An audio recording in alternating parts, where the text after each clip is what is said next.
You were a well-brought-up man. Your father was a general, your mother a legend. Your sisters whom I've met are perfectly civilized people. Why are you so rude in your manner? Why the young fogey look most of the time with bow tie and all? Are you aware many people think it looks hopelessly incongruous and affected?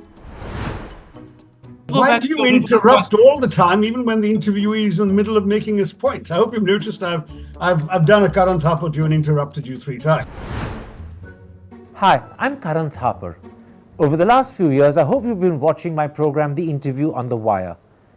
During that period, I've interviewed doctors, politicians, businessmen, scientists, authors, and even the occasional Nobel laureate. For me, it's been exciting. I hope it's been enjoyable for you. But these, as you know, are tough times, and if this program is going to remain bold, independent, and sometimes even defiant, then I think we need your support. At the end of the day, it's a truism, but editorial independence is best defended by the viewers. So if you would like this program to remain the way it is, forthright, outspoken, and interesting, then would you consider supporting us? All you have to do is to click on the description at the bottom. But more than anything else, I hope you will continue to watch the interview. Your viewership means an awful lot to me.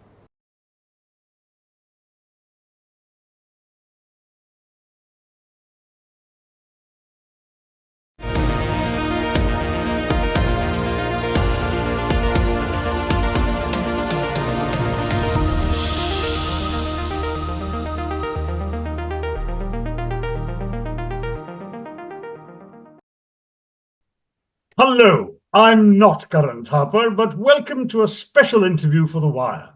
All our interviews are described as special interviews, by the way, so don't take this pablum too seriously. Our guest today is a famous journalist who has variously been described as obnoxious, offensive, objectionable, and off-putting, and those are only the words that begin with O, since O is what most people say the first time they're on the receiving end of a Karan Thapar.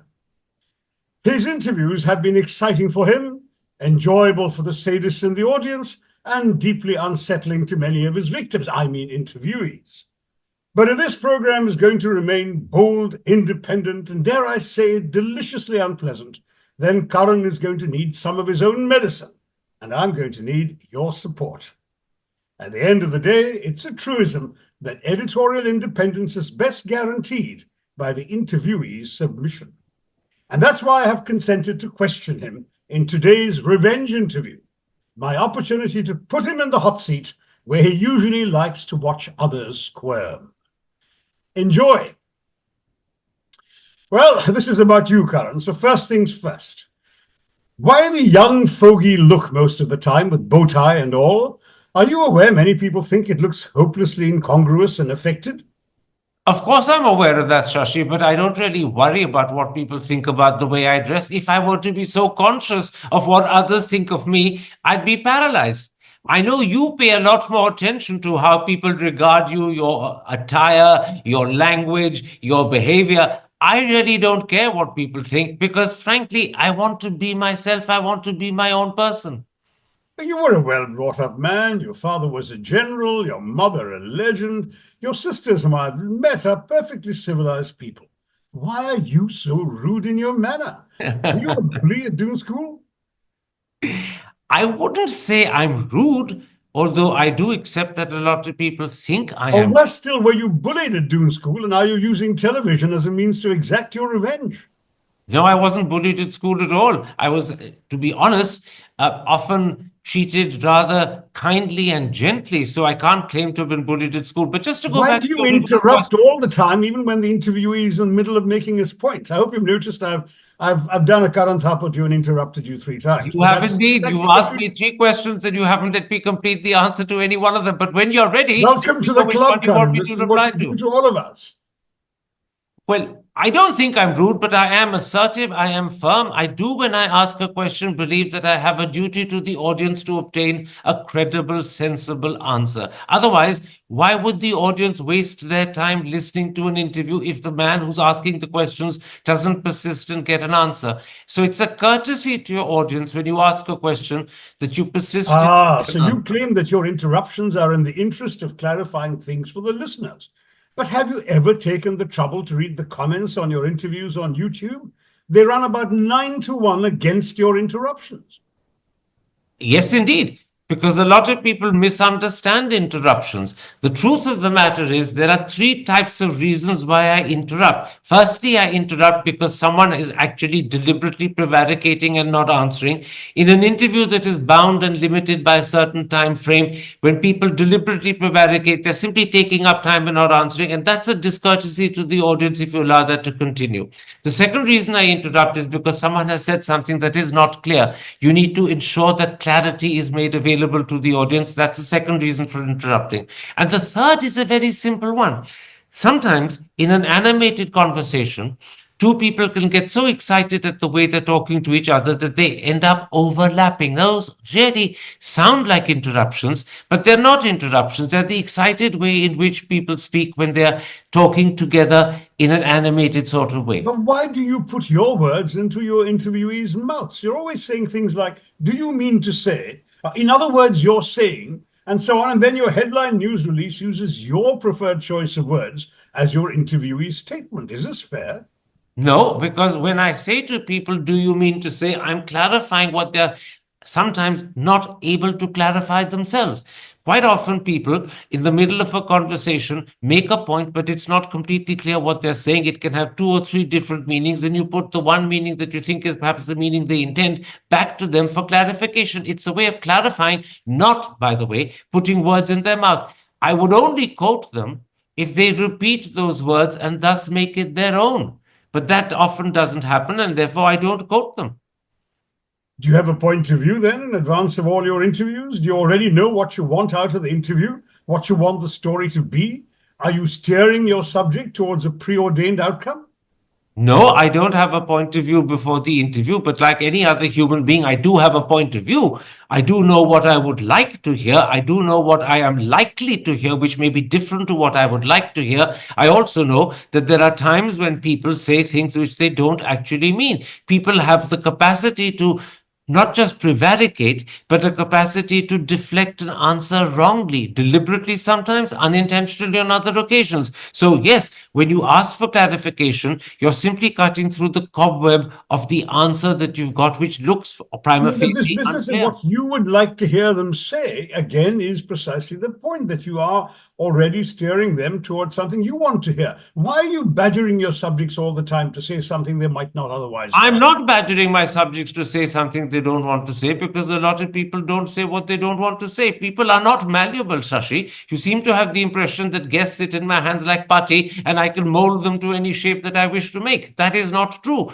People have the capacity to stand up and speak for themselves, to clarify what they want to say, to disagree with the question if they want to do so. And that happens frequently. So it's not that people are putty in my hands. Otherwise, they wouldn't be willing to be interviewed by me. We know about a few cases when people have walked out on you in mid-interview because of your badgering. Narendra Modi, Ram Jethmalani, who else?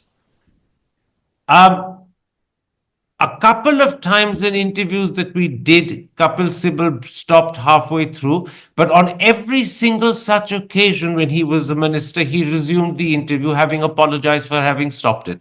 So there are people who stopped and restarted. Sometimes they stop because they've misunderstood the question. Sometimes they stop because they don't like the way it's going and they want to pause for a moment, reflect, and begin again. But there are not many that have actually walked out and never returned, other than Ram Jethmalani, Narendra Modi. Maybe there's another one or two that I can't recall, but there's certainly not very many. Otherwise, I would not have guests to interview. Do remember that. One of the reasons why people are willing to be interviewed, one of the reasons why people often ring up and say they'd like to be interviewed, and I underline that, often ring up and say they'd like to be interviewed, is because they know they'll be treated fairly. They know that they will not be misreported. They know that there will be no bias or prejudice behind the questioning. That is why they come. They respect that objective But profession. then why does no BJP or RSS person appear on your show?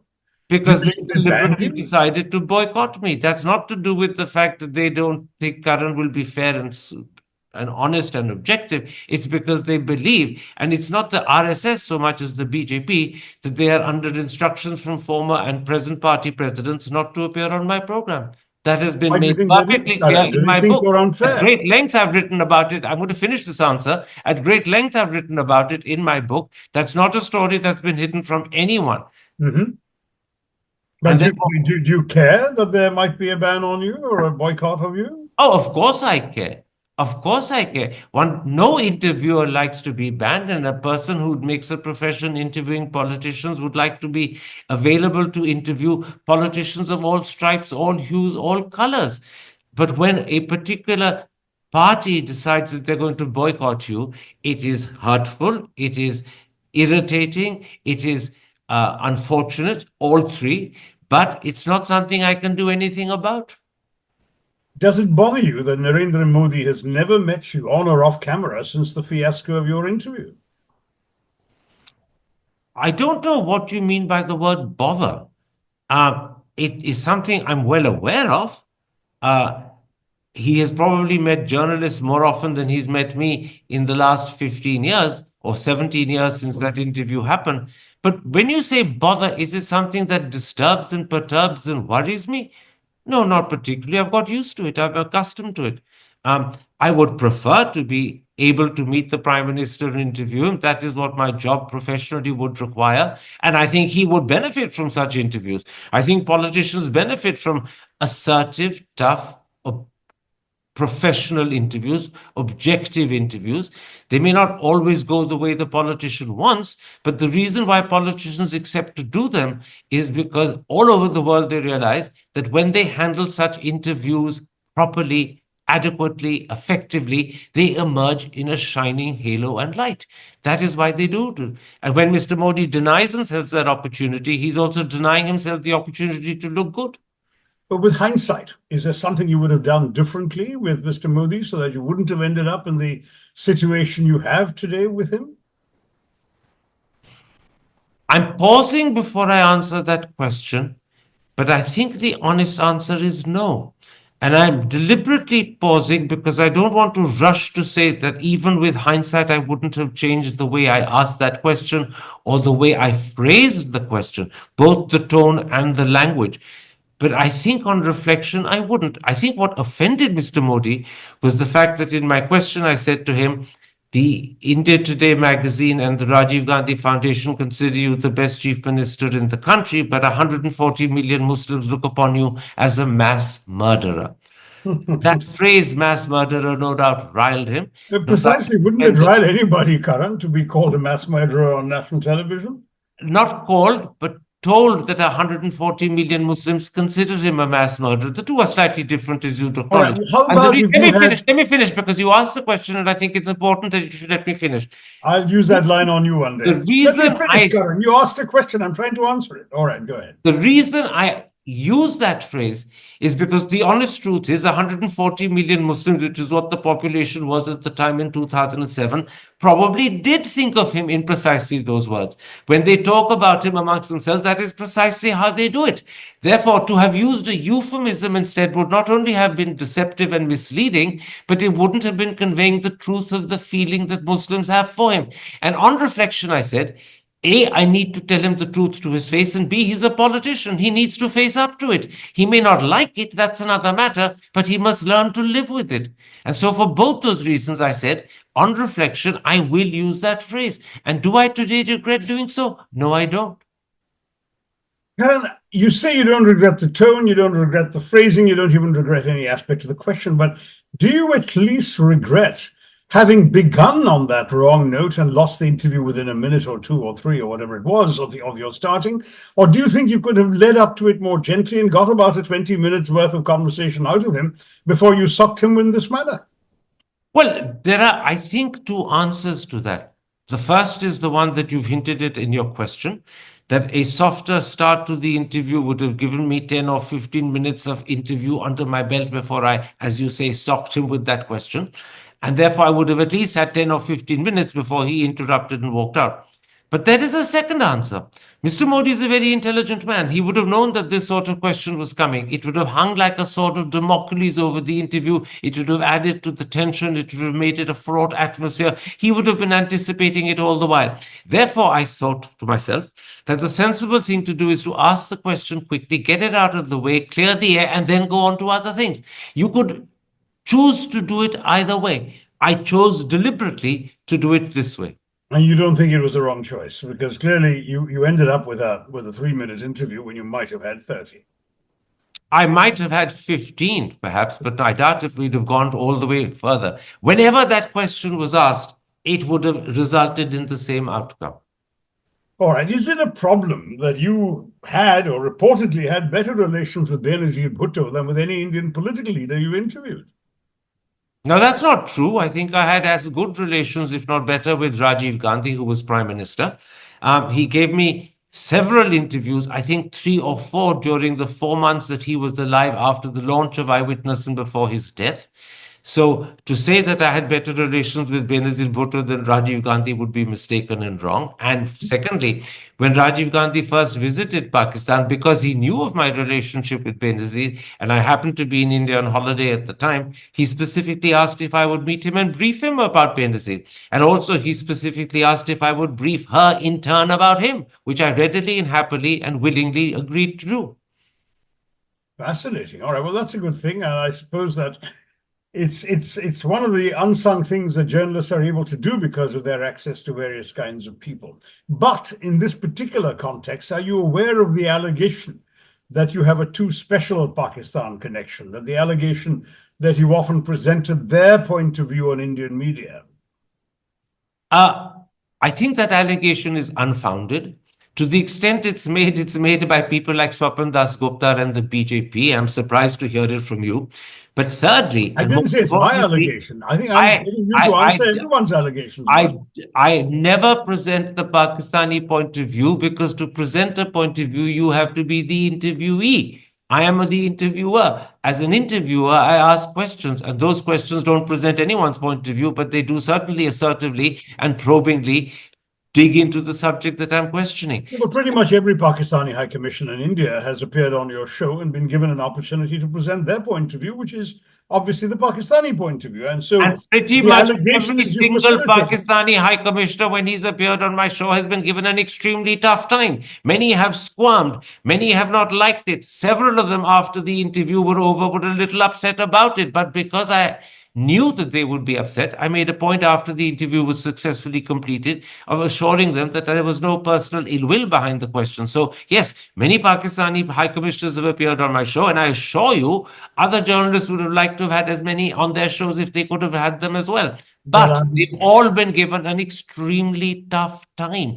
And all right. Well, I'm glad you've confirmed my initial allegation that you make people squirm on the hot seat. That's true. You admit. But that is the job of a journalist to do. I am not a publicist.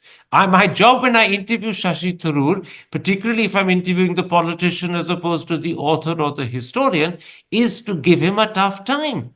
It's and you do, Karan. And even your critics like me will concede that you do your homework, that your questions are well researched and pretty solid. But if you ask them with a certain all-knowing air that can be irritating, has it ever crossed your mind that you might not know as much about the subject as you pretend, and that your interviewee might actually know a bit more? Of course. It's something that I'm critically aware of. Remember, I am a questioner. I have to research myself to be in a position to ask questions and to pursue them and to be able to defend them if I'm challenged. But that doesn't mean that my knowledge of the subject is as good or as widespread or as comprehensive as that of the person I'm interviewing. It can never be. But the challenge is to present yourself and convince the audience in the process that you have the authority and the knowledge to question. That is the challenge of the interviewer. Otherwise, the interviewer fails. Aside from the omniscience you affect when you're well prepared for an interview, is there any subject you really care about? Any topic you would really want to ask about because you are interested enough to wish to know more about it? It depends upon the human being I'm talking to, but there are many aspects of a person's life that I would be very happy to talk about. Sometimes when you're doing political interviews, they're irrelevant to the question that you raise. I So mean, you in don't cover. actually inviting someone on your show, I mean, you invite people because they're newsworthy or they're topical or they've got something or done something recent. I'm just curious as to whether there's any subject you care about so much that you actually go out and find an interviewee merely because you want to know more about it. Can you think of any example of doing that? Well, there were a whole series of interviews I did, first for the BBC called Face to Face, and then for Doordarshan on a program called The Chat Show, where we invited people who were achievers in variety of ways: artists, authors, dancers, directors, whatever. And we talk to them about their lives, what it is about them that makes them special, what it is that makes them tick, right? Their childhood, their upbringing, their memories, their anecdotes. And that was wonderful because the object of the exercise, in each instance, in different ways, however, was to get to know the person better. Getting to know people, understanding them, revealing their personality through their stories as they want to be seen and known and heard is a wonderful thing to do. And I enjoy it. But you And have did to you have pick that your sort of interview. subjects? Did Sorry? you pick the people you want going to interview, or did the channel in these cases do so? We You picked know, the I'm just curious as to where your real interest lies. Did you say, "Gosh, I really want to talk to X because this he's doing something on a subject I don't know enough about, and I want to know more"? many times. We chose the people for the chat show as well as for face to face. But obviously, if it's a channel that has commissioned it, they have to be willing for you to interview that person as well. So there is a joint element of decision making when Hmm. you're commissioned. How can there not be? Okay. Well, you've interviewed movie stars like Amitabh Bachchan and Jayalalitha. What was that like? How is your manner and style different from when you interview politicians? Well, I interviewed Jayalalitha not as a movie star, but as Chief Minister of Tamil Nadu, which is what she was at the time. It was a fairly fractious interview, and it ended when I said to her, Chief Minister, thank you very much for talking to me. She stood up, did a namaste, and said, frankly, it wasn't a pleasure talking to you, turned around and sailed out of the room like an Armageddon. You never heard from her again? No, the funny thing is, I did. About 2 years later, at a National Integration Council meeting, before the meeting began, I was talking to Naveen Patnaik and chatting to him when suddenly Jayalalitha joined our little group of two. At which point I started to withdraw because I sensed and felt that it wasn't me that she'd come to talk to, and she wasn't very happy with me either. But as I was saying goodbye and leaving, she said, "Why are you going?" I said, "Because I'm not sure you want to talk to me." She said, "Don't be ridiculous. Of course I do. I've been hoping you'd come and interview me again." I said, "But I thought you didn't like the last one." She said, "There are a lot of things politicians don't like, which are good for them." Very good. You lucky man to get that certificate. And what about Amitabh Bachchan? You can't call him a politician anymore. That was a very short-lived political career, and you interviewed him well after it was over. Now, that interview also has a lovely story behind it, and I'm delighted you've given me the opportunity to share it with the audience. I was interviewing him for Eyewitness. It was the 50th anniversary interview of his birth, if you know what I mean. It was his 50th birthday, so forgive my cumbersome way of expressing myself. It was his 50th birthday, and the interview was being done on that occasion.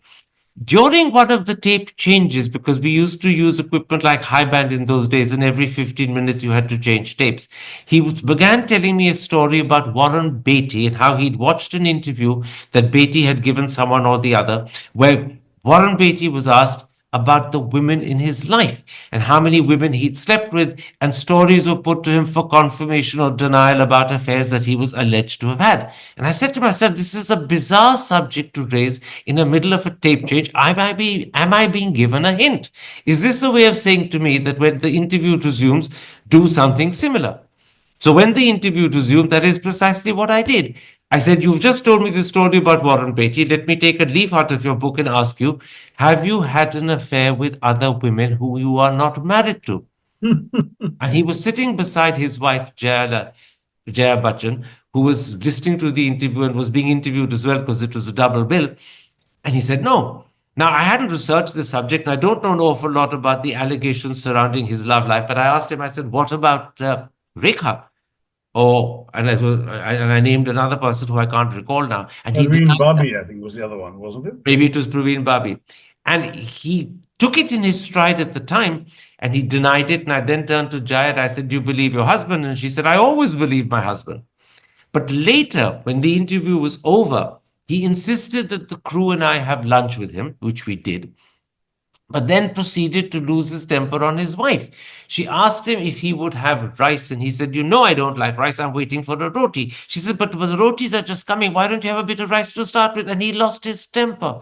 And we all realized that the temper that was being lost was not actually intended against her. It was intended against me. His frustration, his wrath had simply boiled over and he couldn't contain himself anymore. And it spilled out. And again, this is something I've written about. It's in my book, but it's a story that I'm happy to repeat because that is precisely what happened on that occasion. But you've ducked one aspect of my question. Is your manner and style different with, say, movie stars and from when you interview politicians? Or is your manner and style the same in all your interviews, whoever your subject is? Well, you actually know the answer to that question because I've interviewed you both not a as a movie star. politician and I've interviewed you as an author and I've interviewed you as a friend. And on the latter two occasions, you know my manner and style is different, particularly when we did the interview about your essays or when we did the interview about Thesaurus. It was a very different sort of interview compared to the one I did with you in, say, for example, May 2019 when the Congress Party lost an election. And that was a straightforward political interview. So you know the answer to your question, depending upon All right, you give me the answer for the audience of course, the anyway. behavior is Is different. your manner and style different? You're saying yes, it is, depending on the subject, but not depending on the interviewee, is what you're saying. Absolutely. All right, so I put words in your mouth, Karan. Congratulate me. Why did you say once that A.R. And Rahman... by the way, do you see why you did it? You did it because you wanted clarity. You thought Karan hadn't clarified the situation. You were able to sum it up by saying that your manner differs according to the subject and not the interviewee. And that's why you put words in my mouth. That is precisely the reason why I do the same thing too. All right, you interrupted my question this time instead of interrupting someone's answer. But my question was, why did you say once that A.R. Rahman was your most difficult interview? It was an interview that was done with A.R. Rahman shortly after he had received the Padma Bhushan. If I recall correctly, he came straight from Rashtrapati Bhavan to our studio, which used to be in Jamia Millia, to do the recording. He was young. He was comparatively inexperienced. He simply hadn't had the publicity and the exposure that he now has. And therefore, he was unused to talking about himself, which is what the interview was about. And therefore, when I asked him the first question, his answer was something like, mm-hmm. I asked him a second question, his answer was, mm. And I asked the third question, it was, mm-hmm. And I was absolutely befuddled and confused at that stage. And I said to him, tell me, what's the difference between mm, mm, and mm? And he looked at me and he said, mm. We did that interview, Shashi, I think 3 or 4 times. And we spent the night spooling between version 1, version 2, and version 3 with my colleagues saying to me, I think the answer to question 3 is longer in version 2, and the answer to question 5 is longer in version 1. And that's how we put it together, by finding the longest answers to the questions we'd asked over 3 attempts at doing the interview. The danger with this kind of splicing is you might have him saying when what he'd actually said in response to your question was Absolutely. Anyway, who is your or was your favorite interviewee? Which interview did you most enjoy doing and why? Shashi, I have enjoyed doing several interviews. Some of those are interviews that I've done with you. Others are interviews that I've done with film stars, actors, authors. Several are interviews we've done with politicians where they gave me a pretty tough time. People like Mani Shankar Iyer, people like L.K. Advani, Sitaram Yechuri, none of whom were easy bait by any stretch of the imagination. And all of those were interviews that I enjoyed. And therefore, the answer to your question is that an interview that stretches me is much more enjoyable than one where you feel you've had a relatively easy ride. The challenge is something that I respond to far better than simply a good response. Okay, well, do you have a journalistic bucket list? I mean, who in an ideal world would you like to interview before you quit? I'd like very much to interview Prime Minister Narendra Modi again, if you would agree. Um, I would be keen to interview Rahul Gandhi and Sonia Gandhi, both of whom have promised at different stages to give an interview, neither of whom lived up to their own promise. Both of whom actually let me down in that sense. I would be keen to interview them. What about I Donald would Trump? quite like to interview the Home Minister, although if he doesn't speak English and my Hindi is by no means up to the job, it would be a very difficult interview to. What about Donald Trump? I'd like very much to interview him, and in particular, someone I'd like to interview if I get the chance again, although I did it for the Hindustan Times 5 years ago, is Barack Obama. Ah, yes, you did that at the summit, I think, wasn't it? Not on That's, television. Yeah. that's right, 2017 or 18, I believe. Right. And then there's Elon Musk, of course, the surrogate power behind the throne, or behind the White House anyway. He apparently says a lot of colorful things. I'm not sure how many of those he's done in interviews. But anyway, Karan, I think I've had my revenge, or as much of it as I'm able to exact today.